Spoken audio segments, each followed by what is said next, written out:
In the first scene of the movie, Maddie Barker's car is being towed away by Gary, a tow truck driver. Having had in a relationship with Gary before she ghosted him, Maddie comes out and tries to win him over. Another guy she hung around with the night before comes out in his undies and gropes her, ruining her attempts. Maddie objects, saying that she works as an Uber driver, but Gary takes the car away. Rollerblading to catch up with Gary, Maddie comes to a stop when he tries to pay for breakfast at a nearby diner. The automobile is still tied to the truck as she tries to lower it and drive away, so she awkwardly tries to pull out until Gary raises the car back up. Because of her acts, Maddie is ultimately placed under arrest, placed on probation, and informed that she owes a significant amount in back taxes and could perhaps lose her home. Maddie also works as a bartender at a waterside place in Montauk, New York, where she has lived all her life. She works with her best friend Sarah and hangs out with her and her husband Jim. Maddie is noted by her boss as having an attitude when she gets into an argument with a customer who tries to buy a drink before the bar is open. On their break, Sarah shows Maddie a job listing from a rich family asking for someone to date their son before he goes off to college, and in exchange, they are giving away a Buick Regal. Maddie realizes date means sex but decides to go along with it because she has no other options, and she wants to exploit the rich since they're taking her house. The following day, Maddie rides a rollerblade along a road to the Becker family's house, where she meets Laird and Allison, the parents. They talk about their adolescent son Percy, who will be attending Princeton in the fall but who is quite clumsy and reserved and doesn't have many friends. He also spends most of his time playing video games in his room. They had hoped for someone more in line with Percy's age, 19 versus 32, but Maddie persuades them that she is the ideal candidate for the position.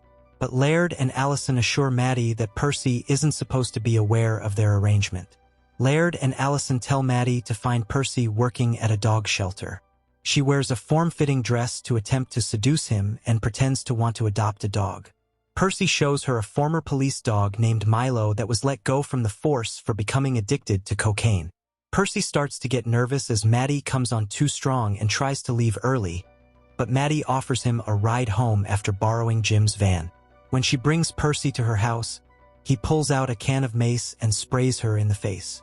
After Maddie painfully explains that she just thought he was attractive, Percy says he just wants to go on a proper date, to which Maddie agrees. Maddie later brings the van back to Jim and Sarah, telling them that Percy is unfable. That night, Maddie takes Percy to a pub where she knows the waiter and orders him an iced tea from Long Island, which he despises. Travis, who was reportedly once in a relationship with Maddie, shows up, declaring that Maddie walking out on him was the nicest thing that had ever happened to him. He flashes his wedding band and cautions Percy against being too connected to her. Afterwards, Maddie goes with Percy to the beach for a skinny dipping session. While he is reluctant, Maddie coaxes him to join her. Minutes later, 3 drunk teens show up and steal their clothes, which contain their wallets, phones, and keys. So Maddie emerges from the water completely nude and proceeds to fight all 3 teens, 2 guys and a girl, before they relent and give her back their stuff.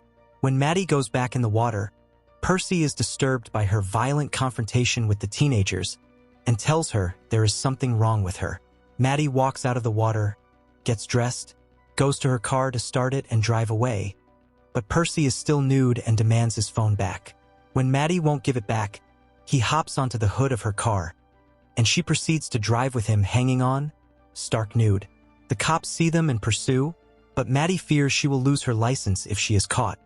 So she drives quickly and manages to run across train tracks before a train can hit them, allowing her to lose the cops. In an effort to seduce Percy once more, Maddie invites him back to her home. She tries to perform a sensual dance for him, and he tries to follow suit until she notices a rash on his back that he claims is caused by anxiousness. He begins to talk about his past while Maddie massages his back. He tells her that he doesn't want to go out because his classmates made fun of him for sleeping in his parents' bedroom and spreading rumors that he was having sex with them. Additionally, Maddie tells Percy about a humiliating experience. The next day, a former classmate named Doug Kahn shows up at Maddie's house, as he is now a realtor and wants to sell her house for full price. Maddie turns him away, as she still plans to save the house. After they leave, Percy says he is ready to have sex with Maddie in the limo, but after he tells her he loves her, she realizes he is too drunk and refuses to go through with it.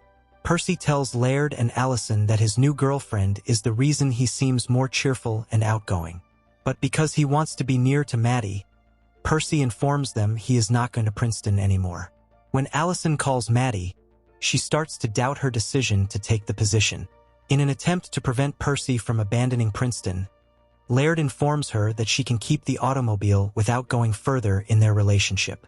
Sadly, Percy is in his parents' car when he switches on the speakers, overhearing their talk. He is devastated to learn that Maddie mentioned wanting to drive instead of spend the night with Percy. Percy then has Maddie come over for lunch to meet his parents.